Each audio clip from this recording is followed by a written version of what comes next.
اس سے آپ محبت کر رہے ہیں نا، اسے بھی پتا ہو کہ آپ اس سے محبت کرتے ہیں۔ لوگ نفرتیں کرتے ہیں تو ان کا اظہار کرتے ہیں کہ نہیں؟ یہ کہنے کی طاقت کیوں نہیں کہ مجھے آپ سے محبت ہے؟ اس نے کہا تھا کہ اب تو دشمن کی اداؤں پہ بھی پیار آتا ہے، تیری الفت نے محبت میری عادت ہی کر دی۔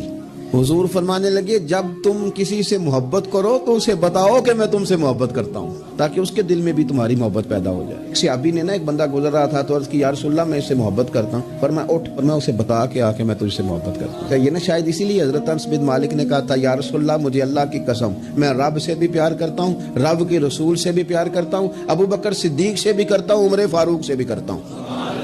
تو نبی پاک علیہ السلام نے فرمایا سن پھر تو جس چیز سے محبت کرتا ہے اسی کے ساتھ تجھے جنت میں داخل کیا جائے گا۔ صحابی گئے جا کے کہا کہ میں اللہ کی رضا کے لیے محبت کرتا ہوں تم سے، تو وہ بھی صحابی تھے، کہنے لگے اچھا اگر تو رب کی رضا کے لیے مجھ سے محبت کرتا ہے تو میری دعا ہے رب بھی تجھ سے محبت ہی کرے۔